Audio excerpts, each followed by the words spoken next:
So in this video, I'm going to teach you how to update the content on your website, more specifically your text. So again, we find ourselves in the WordPress dashboard. More specifically, the left panel is your dashboard, and this is where you'll be able to access all the settings and just content of your website. So in order to do any text updates, we need to find the pages where that content is. So you'll find the Pages tab and just click on it. This will open all the available pages in your website. So just find the one that you want to update. In this case, let's just go to the home page to test how this would work. So click on Edit. A little window might appear saying something about the WordPress editor. Just close that. You don't really need that. Once you have closed that, just click on Edit with the Divi Builder. This will take you to the backend editor of your website, and it's a visual editor, which is really cool because you'll be able to actually see the changes and see what's happening. So this is where all your content is. And you'll notice that there are some faded sections. We'll talk about those in a minute and what they are and why they are there. But this is what we have. So in order to update your content, you will need to find the module that contains that. Now, how you know what's a module and what's not? Well, if you move your mouse around, you'll see different like menus appear. So they're all basically the same, like they look very similar, but the blue menu is for the section. So that will be your settings for the section. Then the green menu are your settings for your rows. And then the gray menu is where you can find the settings for your modules. So just really quick, how it works basically is each section contains one or more rows, and then each row can contain several modules. Where your content is in the module, so that's what you want to be looking for.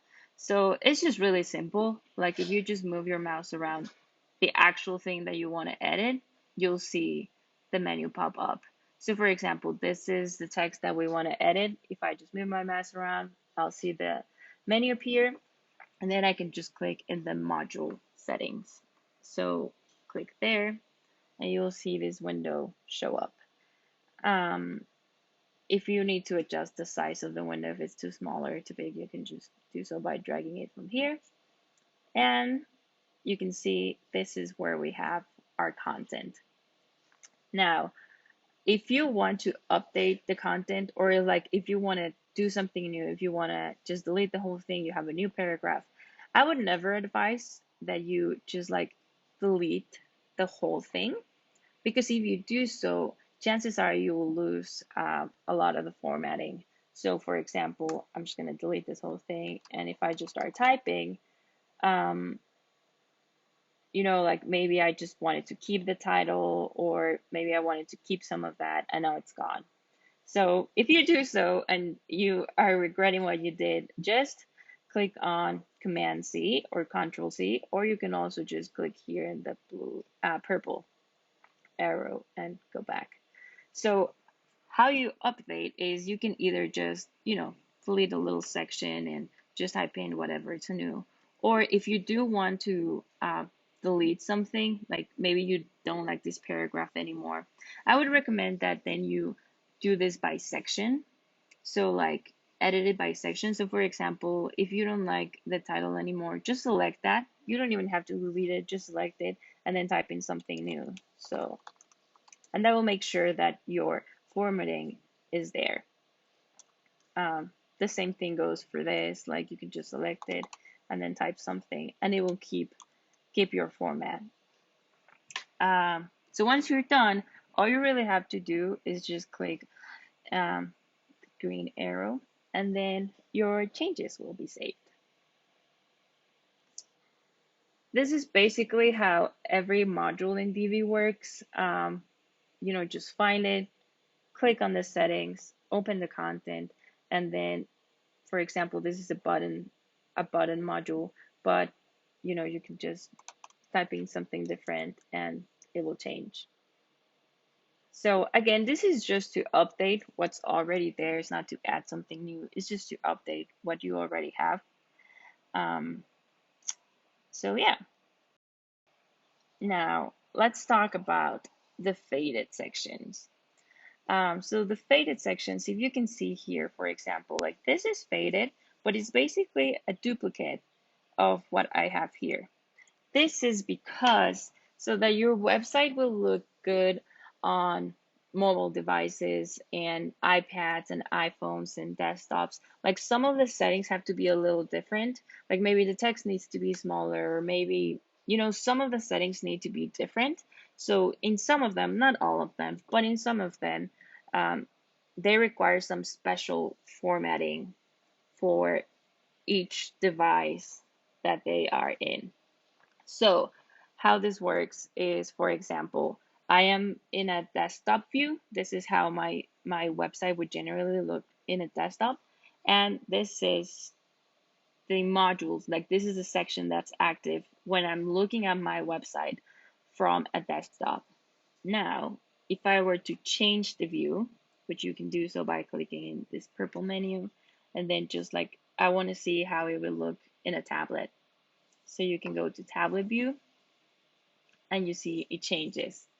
So again, this is what it would look like in a tablet because this is the one that's active.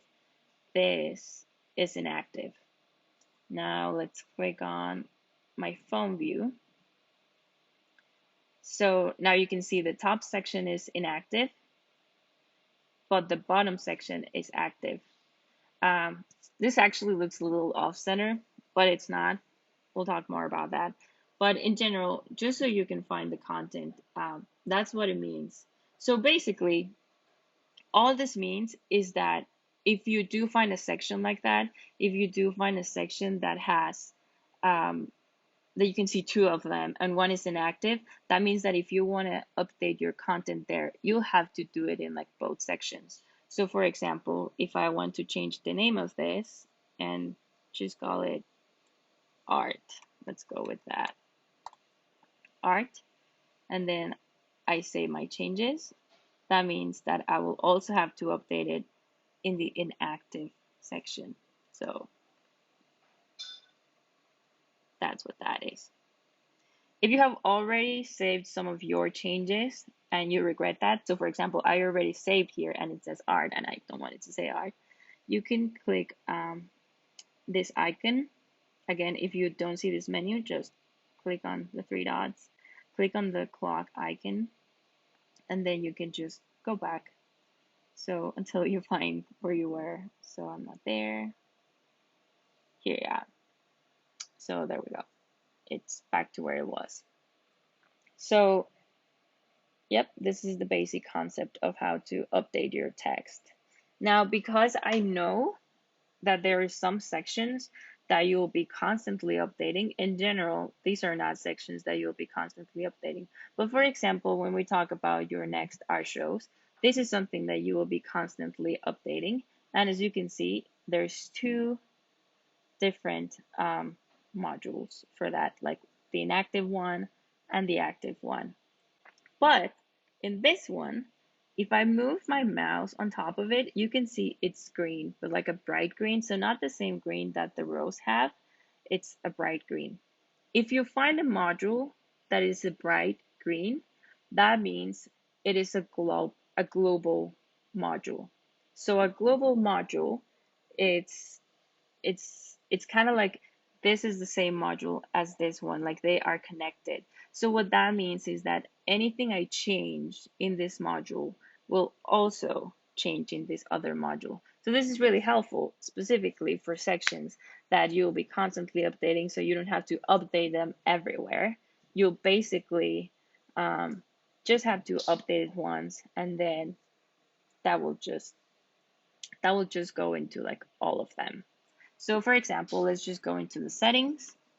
You'll find your, you'll find this right here.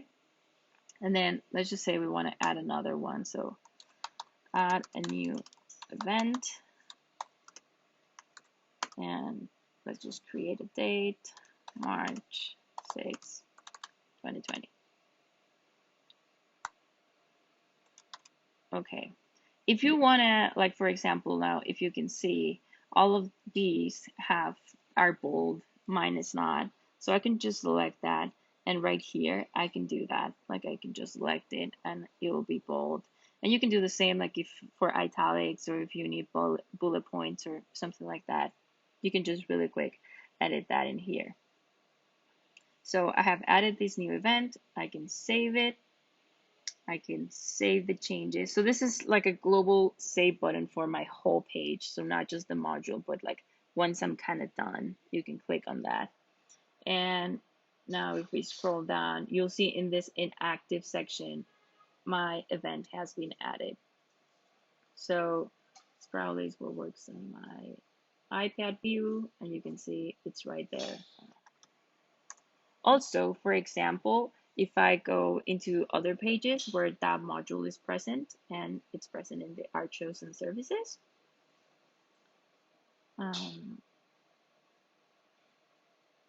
you'll see that a new event has been added as well. So again, this will only work if this is a global module, and I will in the document, the PDF document I have sent you, I have marked the modules that are global. So that means you only need to change it once, but you can verify it by making sure it's a green module. So I'm just going to delete this and